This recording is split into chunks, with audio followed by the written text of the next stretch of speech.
Hello and welcome লন্ডনে বাঙালির রান্নাঘরে। আজকের রান্নাঘরে আছে বিজয়া দশমী স্পেশাল ট্র্যাডিশনাল মুখরোচক মিষ্টি, ছোট ছোট খাস্তা মিষ্টি গজা। পুজোর আনন্দে এই গজা কিন্তু এনে দেবে এক অন্যরকম স্বাদ। তো এই মিষ্টি গজা বানানোর জন্য প্রথমেই আমি নিয়ে নিচ্ছি মেজারমেন্ট কাপের 1 কাপ ময়দা, যেটা আমি একটা বোলে নিয়ে নিলাম। এরপরে আমি দিচ্ছি 1/4 চা চামচ বেকিং সোডা, দিয়ে দিচ্ছি স্বাদমতো নুন, আর দিয়ে দিচ্ছি 1/2 চা চামচ কালো জিরে।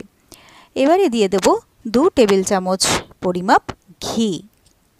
এবারে সবটাকে ভালোভাবে মিশিয়ে প্রথমে শুকনোটাকেই ভালো করে মেখে নেব।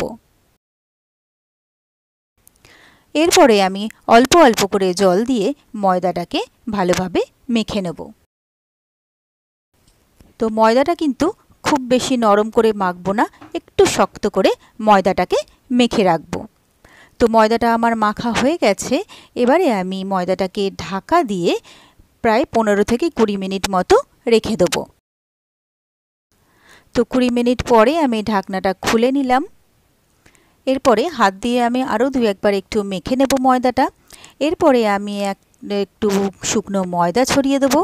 তার উপরে আমি ময়দার ডোটা নিয়ে গোল করে ময়দা তার মধ্যে একটু মাখিয়ে নেব। এরপরে আমি এটা রুটি বেলার মতো করে কিছুটা বেলে নেব। এরপরে আমি আরও একটু ময়দা ছড়িয়ে দিচ্ছি। এরপরে আমি যে রুটিটা করলাম ওটাকে আমি ভাঁজ করে নিলাম। ময়দা ছড়িয়ে আমি আরও একবার এটাকে বেলে নেব। এটাকে প্রায় 3-4টে ভাঁজ করে তবে এটাকে বেলতে হবে। তো আবারও আমি ভাঁজ করে নিলাম। এবার আমি আরও একটু ওপরের দিকে আর নিচের দিকে ময়দা ছড়িয়ে দেবো, দিয়ে এটাকে আমি এবার বেলে নেব। একটু মোটা করে করতে হবে বলে আর 3-4বার করে এটাকে ভাঁজ করে নিতে হবে। তো আমার কিন্তু বেলা হয়ে গেছে। এরপরে আমি একটা নাইফের সাহায্যে এটাকে পিস পিস করে কেটে নেব। তো প্রথমে আমি লম্বা করে করে কেটে নিলাম। এবারে আমি ছোট ছোট স্কোয়ার শেপ করে কেটে নিচ্ছি। ঠিক এইরকম থিকনেস কিন্তু হবে। এইভাবে আমি সবটাকে কেটে নিলাম। এরপরে আমি একটা গ্যাসের উপর ফ্রাইং প্যান বসিয়ে দিয়েছি। তাতে আমি দিয়ে দিলাম বেশ খানিকটা তেল। তেলটা গরম হয়ে গেলে একদম হিটটা লোতে করে দেবো। তারপরে যে গজাগুলো আমি তৈরি করেছি সেইগুলো আমি তেলের ওপর দিয়ে দিলাম। এবার এক পিঠটা ভালোভাবে ভাজা হয়ে গেলে আমি আর এক পিঠটা উল্টে দিচ্ছি। তো 2 পিঠটাই আমার ভালো করে কিন্তু ভাজা হয়ে গেছে। এবারে আমি তুলে নিয়ে এগুলোকে একটা বাটিতে রেখে দেবো। এরপরে আমি গ্যাসে একটা ফ্রাইং প্যান বসিয়ে দিয়েছি। আমি এখানে নিয়ে নিলাম মেজারমেন্ট কাপের 1/2 কাপ চিনি আর 1/4 কাপ জল। এবারে এটাকে আমি একটা চিনির শিরা তৈরি করব। তো এটাকে ভালোভাবে নেড়ে নেড়ে একটু ফোটাতে হবে। একটু চটচটে মতো হলেই শিরাটা কিন্তু আমার তৈরি হয়ে যাবে। তো কিছুক্ষণ নাড়াতে নাড়াতে কিন্তু শিরাটা আমার রেডি হয়ে গেছে।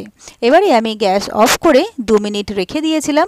তারপরে যে ভাজা গজাগুলো আমার রেডি করা ছিল সেইগুলো আমি চিনির শিরার মধ্যে দিয়ে দিলাম। এবারে ভালোভাবে গজাগুলোকে চিনির শিরার মধ্যে মাখিয়ে নিলাম।